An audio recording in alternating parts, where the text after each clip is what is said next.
good start, coach. Yeah, I think it's always crucial it's like last tournament maiksi, so it's imperative na kahit paano maganda yung kumpiyansa ba ng team. Get out good start ba.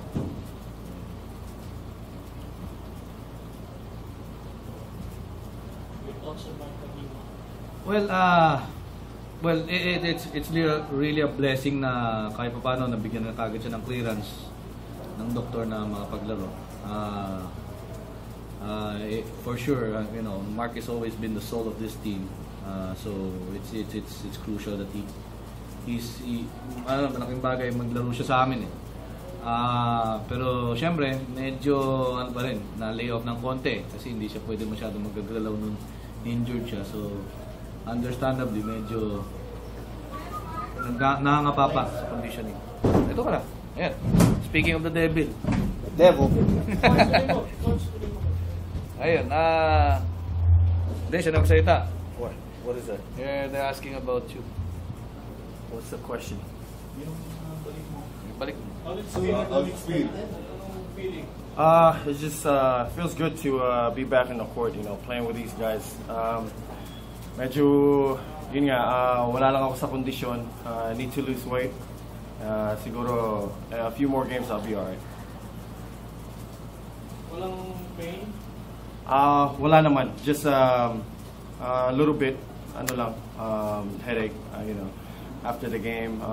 Sa ngayon naman, wala naman. So, Mark, ano pa eksakto yung naging training mo before this game? Ilang practice? A week and a half, like that. Full practice.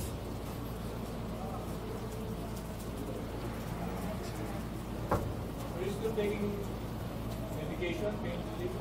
Sometimes I have to for headaches. Pain reliever? Mga Advil, Tylenol, stuff like that. Over the counter. Yeah. Yung salamin, does that bother you? Sa una, hindi. Pero after a while, dahil pinapawisan ako and it gets a little bit foggy, that's when it starts bothering me. How long do you intend to wear that? Well, nakakatakot na masundot ulit eh. So, meron na nga akong fracture sa likod. Pag isa pang sundot, baka ma-push back na naman yung mata ko. That's what I'm afraid of. So, for the rest of your career na?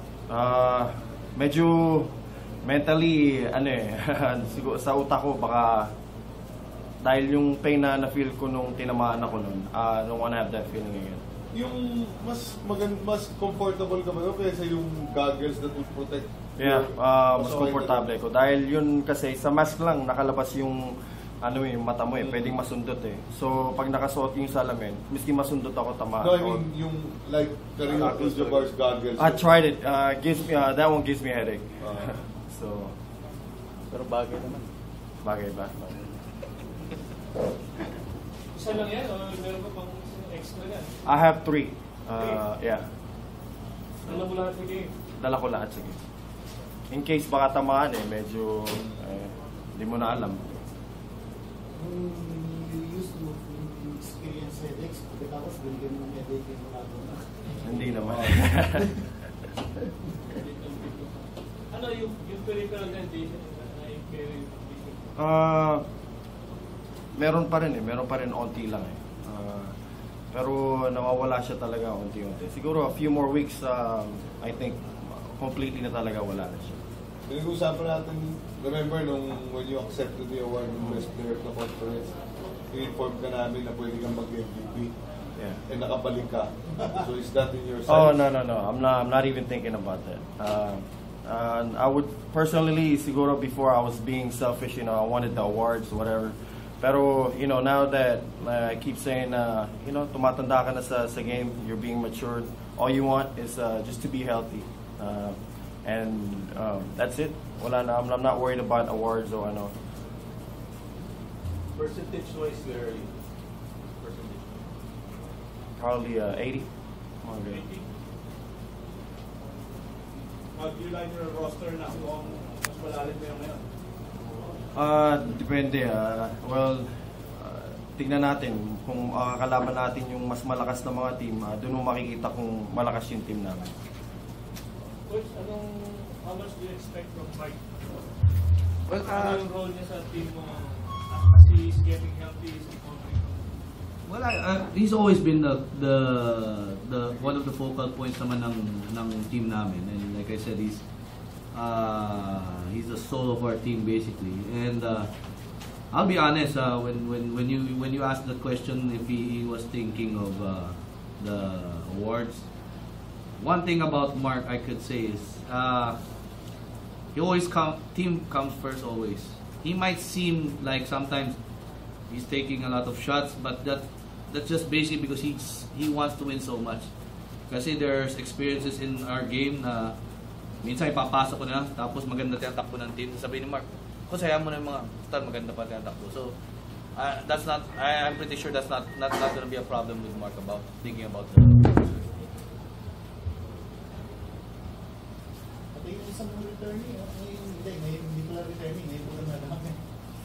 Sino? Ngayon nilaro, si Allen. Alena, well, he's,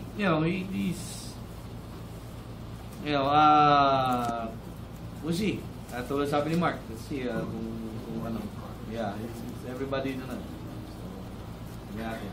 Coach, you have to run this, Hindi, kasi umuwi siya, graduation ng anak niya and special request ng anak niya. Siyempre, hindi pa siya nakapag ano. So, he really has to go back. He'll be back for the next. He'll be back for the next game. So, healthy na team. Yeah, relatively healthy. Let's see. Si Eric Cole.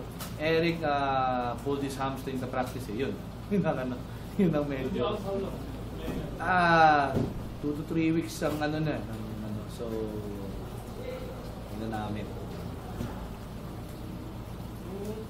Pwede kayo mag- Oh, sige, sure. First shot, 3-point shot, pumasok ka na, how did that feel? Feels good. Yung unang shot mo talaga, syempre gusto mo pumasok. Yung went in, make me feel good. So mentally, I'm thinking medyo maging okay na yung takbo ko for the whole game.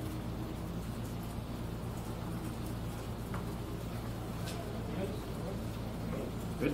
Thank you. Salamat. Thank you.